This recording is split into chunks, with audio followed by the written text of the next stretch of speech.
राम राम मंडळी, मी तुमचा ताना जक्के आणि तुम्ही पाहत आहात ताना जक्के यूट्यूब चॅनल।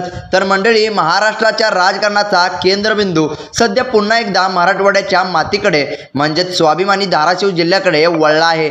गेले 4 ते 5 दिवस संपूर्ण महाराष्ट्राच्या नजरा फक्त एकाच नावावर खिळल्या होत्या। ते नाव म्हणजे धाराशिवचे लोकप्रिय आणि धडाडीचे खासदार ओमप्रकाश राजे निंबाळकर उर्फ ओमराजे। गेल्या काही दिवसापासून राजकीय वर्तुळात, सोशल मीडियावर आणि चौकाचौकात एकच चर्चा वाऱ्यासारखी पसरत होती। ऑपरेशन टायगरच्या नावाखाली उद्धव बाळासाहेब ठाकरे यांच्या शिवसेनेचे काही खासदार एकनाथ शिंदे यांच्या नेतृत्वाखाली शिवसेनेत जाणार अशा वावड्या उठत होत्या। त्या यादीत सर्वात अग्रस्थानी नाव घेतलं जात होतं ते म्हणजे ओमराजे निंबाळकर यांचं। ओमराजे पक्ष बदलणार का? ओमराजे ठाकरेंची साथ सोडणार का? या प्रश्नांनी संपूर्ण धाराशिव जिल्हा ढवळून निघाला होता। शिवसैनिकांच्या मनात धाकधूक वाढली होती, तर विरोधक राजकीय गणित मांडण्यात मग्न होते। पण हे राजकीय नाट्य केवळ पक्षापुरते मर्यादित नव्हते। या संपूर्ण प्रकरणाला एक अतिशय संवेदनशील आणि कौटुंबिक भावनिक किनार होती। खासदार ओमराजे निंबाळकर यांच्या राजकीय आणि वैयक्तिक आयुष्यातील सर्वात मोठी लढाई म्हणजे त्यांचे वडील पवनराजे निंबाळकर यांच्या हत्येचा खटला। गेली 20 वर्षे निंबाळकर कुटुंब न्यायासाठी न्यायालयाचे उंबरठे झिजवत होते आणि नेमका याच धामधुमीत काल विशेष सीबीआय कोर्टाचा अंतिम निकाल झाला। 20 वर्षांनंतर आलेला हा निकाल निंबाळकर कुटुंबासाठी आणि ओमराजेंसाठी अत्यंत धक्कादायक ठरला। सबळ पुराव्याअभावी कोर्टाने सर्व आरोपींची निर्दोष मुक्तता केली। हा निकाल येताच ओमराजे निंबाळकर यांच्या पायाखालची जमीन सरकली। 20 वर्षाचा संघर्ष, वडिलांच्या आठवणी आणि न्यायाची असलेली अपेक्षा एका झटक्यात धुळीस मिळाली। ओमराजे निंबाळकर यांची संतप्त प्रतिक्रिया। हा निकाल अत्यंत दुर्दैवी आणि अनपेक्षित आहे।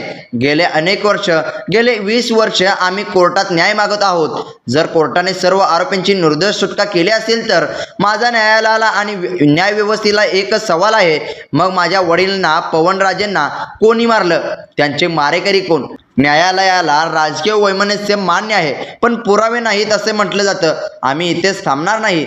या अन्यायाविरोधात आम्ही उच्च न्यायालयात दाद मागणार आहोत आणि शेवटच्या श्वासापर्यंत लढणार आहोत। कोर्टाच्या या निकालानंतर ओमराजे कमालीचे संतप्त आणि उद्विग्न झाले होते। पुण्यात मुक्कामी असताना त्यांच्या पक्षांतराच्या चर्चांना आणखी उधाण आले। शिंदे गटाकडून ही फिल्डिंग लावली जात होती, परंतु संकट काळात आपल्या निष्ठावंताला सावरणं हा ठाकरे ब्रँडचा इतिहास आहे। शनिवारी मध्यरात्रीच मातोश्रीवरून हालचाली सुरू झाल्या। शिवसेना, उद्धव बाळासाहेब ठाकरे पक्षांचे आमदार कैलास पाटील आणि युवा नेते वरुण सरदेसाई यांनी तातडीने पुण्यात जाऊन ओमराजेंची भेट घेतली। याच दरम्यान पक्षप्रमुख उद्धव बाळासाहेब ठाकरे आणि आदित्य ठाकरे यांनी थेट ओमराजेंशी फोनवरून संवाद साधला। उद्धव ठाकरे फोनवरील धीर संवाद: ओमराजे, कोर्टाचा निकाल काही लागला असला तरी खचून जाऊ नका। ठाकरे कुटुंब आणि संपूर्ण शिवसेना तुमच्या पाठीशी खंबीरपणे उभे आहे। तुमच्या वडिलांच्या न्यायाची लढाई ही केवळ तुमची नाही, तर आपल्या सर्वांची आहे। आपण उच्च न्यायालयात लढू। कोणताही चुकीचा निर्णय घेऊ नका, शांत राहा।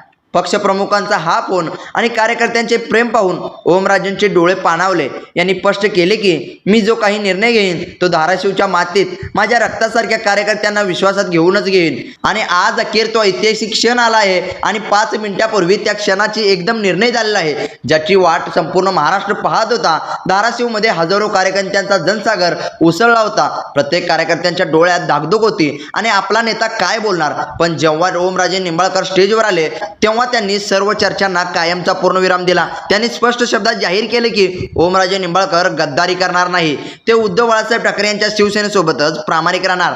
खासदार ओमराजे निंबाळकर यांचे सिंहगर्जना करणारे अंतिम भाषण: माझ्या धाराशिवच्या मायबाप जनतेनो, माझ्या रक्ताच्या जिवलग कार्यकर्त्यांनो, गेल्या 4 दिवसात माझ्यावर अनेक आरोप झाले। मी पक्ष सोडणार अशा चर्चा रंगवल्या गेल्या। काल माझ्या वडिलांच्या केसचा निकाल लागला, ज्याने माझे मन विदीर्ण झाले। पण अशा कठीण प्रसंगात मला जाणीव झाली की माझी खरी ताकद कोण आहे। काही लोकांनी अफवा पसरवल्या की मी स्वार्थासाठी किंवा दबावापोटी मातोश्रीची साथ सोडणार, पण त्यांना सांगू इच्छितो की हा ओमराजे निंबाळकर लाचार नाही। ज्या उद्धव बाळासाहेबांनी, ज्या शिवसैनिकांनी शून्यातून मला उभे केले, मला खासदार बनवले, त्या पक्षाची गद्दारी करण्याचा विचार माझ्या स्वप्नातही येऊ शकत नाही। पदे येतील आणि जातील, सत्ता येईल आणि जाईल, पण निष्ठा विकत मिळत नाही। माझ्या वडिलांचा खून करण्याविरोधात मी कोर्टात लढेनच, पण राजकीय मैदानातही झुकणार नाही। मी उद्धव बाळासाहेब ठाकरे यांच्या सोबतच होतो, सोबतच आहे आणि शेवटच्या श्वासापर्यंत सोबतच राहणार। ओमराजेंच्या या घोषणेने धाराशिवमध्ये एक जल्लोष झाला. ऑपरेशन टायगरचा फुगा फुटला आणि ओमराजेंनी दाखवून दिलं की महाराष्ट्राच्या राजकारणात आजही निष्ठा जिवंत आहे. धाराशिवचा हा वाघ ठाकरेंसोबत गरजत राहणार हे आता सिद्ध झालंय.